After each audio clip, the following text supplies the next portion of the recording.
कल हम लोगों ने चर्चा की थी जिस चौपाई की, उसमें अंत में हम लोगों ने निष्कर्ष निकाला था, कंचन को कसौटी से डर नहीं लगता, सोना को परीक्षा देने से डर नहीं लगता, लेकिन पीतल को तो डर लगता ही है। अरे असली असली है, नकली नकली है। देसी घी का स्वाद देगा, बनस्पति घी चाहे जितना देसी घी जैसा दिखे, स्वाद देसी घी जैसा नहीं होगा। चाहे पूरी बनाए, सब्जी बनाए, मिठाई बनाए, बात बनेगी नहीं। तो ढोंग ढकोसला थोड़े समय के लिए जरूर चल जाता है, पर वो जो भक्त की पुकार होती है, जो सच्चे भक्त होते हैं, वो कभी मिटती नहीं, टिकी रहती है। देवता भी परमात्मा को नहीं पुकार पाते। कल हमने बहुत गहरी बात कही, भले संबंध हो तो भी पुकार वहां तक, परमात्मा तक नहीं पहुंचती ही नहीं। देवताओं की पुकार नहीं पहुंचती, संतों की पुकार जरूर पहुंच जाती है परमात्मा तक। संत पुकारता है तो परमात्मा की तरंगे चेतती है। तुलसीदास जी जो इस चौपाई में कहे थे, कल हम लोगों ने बात की थी, वेश जो है उसका प्रताप थोड़े समय के लिए है। वेश प्रताप से थोड़े समय के लिए हो सकता है, नकली साधु पूजे चले जाएं, पर वह ज्यादा दिनों तक चलता नहीं है।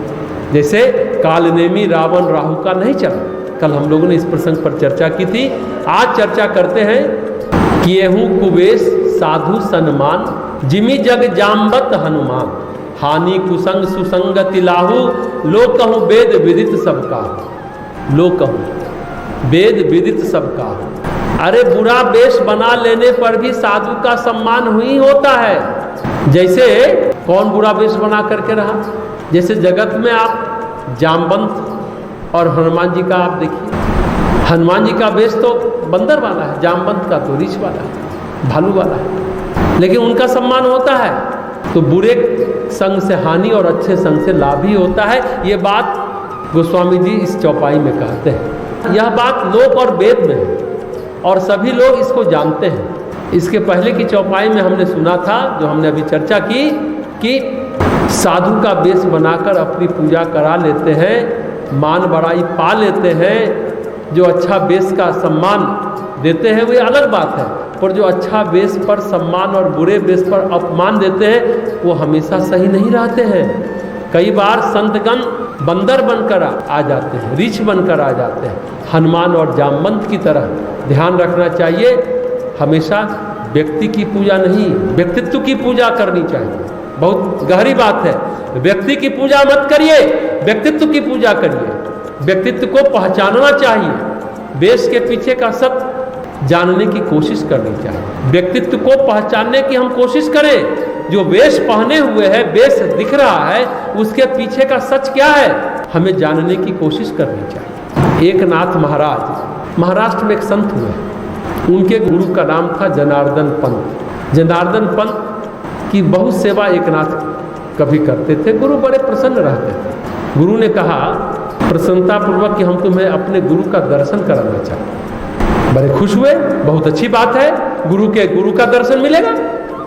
जंगल में बोले पंत जी कि हमारे गुरु के अलावा कोई नहीं आएगा, लेकिन वो किस वेश में मिलेंगे मालूम नहीं, इसलिए जंगल में जो कोई आ जाए उसे प्रणाम करना और उनकी बात को मानना। अब जंगल में एक चांडाल है, अभद्र वेश में, बुरे वेश में, और उसके साथ बहुत बड़े बड़े कुत्तों का झुंड था। एक बड़ी सी कुतिया भी थी।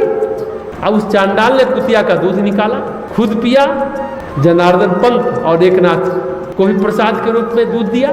अब एकनाथ तो ब्राह्मण थे, सोचे ये क्या बला है, पर गुरु जनार्दन पंत ने इशारा किया, कुतिया का दूध पी गए और उसको धो धो करके जो लगा था उसको भी पी गए।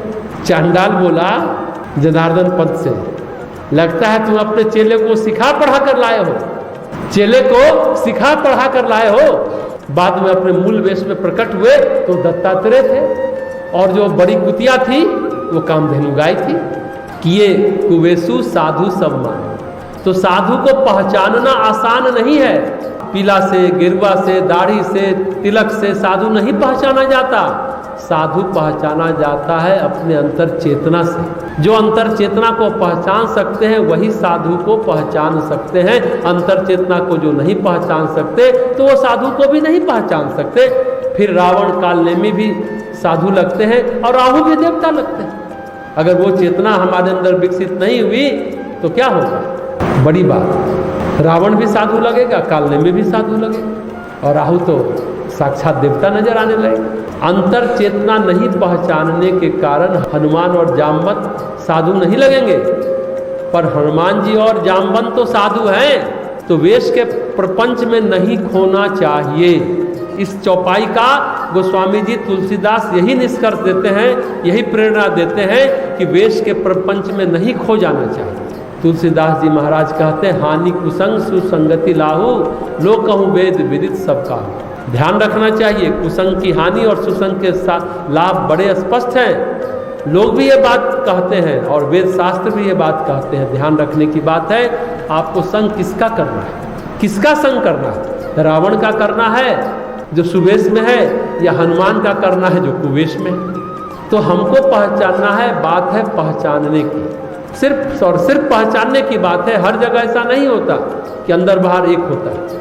अंदर और बाहर भिन्न भिन्न हो सकता है, उस भिन्नता को पहचानना है। वहां पर खोना नहीं है, व्यक्ति को नहीं, वेश को नहीं, उसके व्यक्तित्व को, गुणों को पहचानना है। और गुणों की पहचान और व्यक्तित्व की पहचान बड़े धीरे धीरे होती है, समय लगता है, जल्दीबाजी में नहीं होती है, धैर्यपूर्वक होती है।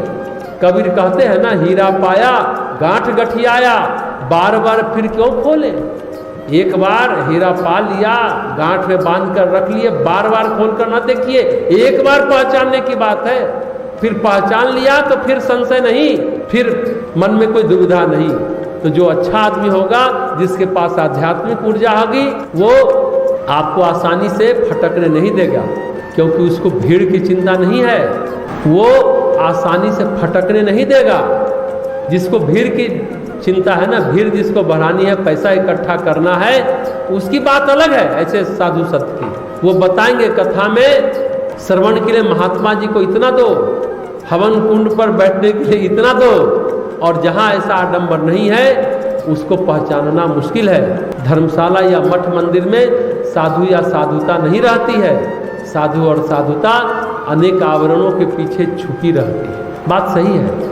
कई जगह जब कुंड पर पैसे लेकर के यज्ञाहुति देने की बात होती है, वहाँ बहुत भीड़ रहेगा। गायत्री परिवार एक कार्यक्रम में चूंकि सब फ्री ऑफ कॉस्ट है, तो बहुत कम लोग, अगर पैसा नहीं लिया तो क्या फायदा है? ये मानसिकता है, इतना तमस हावी है आज के वातावरण में कि अच्छे लोग भी संदेह की दृष्टि से देखे जाए। अगर आप अच्छा काम कर रहे हैं, किसी की सेवा सहायता कर रहे हैं, तो सगे संबंधी भी गलत दृष्टि डालेंगे, कहेंगे नहीं जरूर कुछ गड़बड़ होगा, कुछ बात होगी, कुछ स्वार्थ होगा, कुछ छुपा हुआ राज होगा। दुनिया को जॉन्डिस हो गया, सब कुछ पीला दिख रहा है, आंख में जॉन्डिस दिखता है। इसलिए जब ईश्वर कृपा करते हैं तब संत कृपा होती है।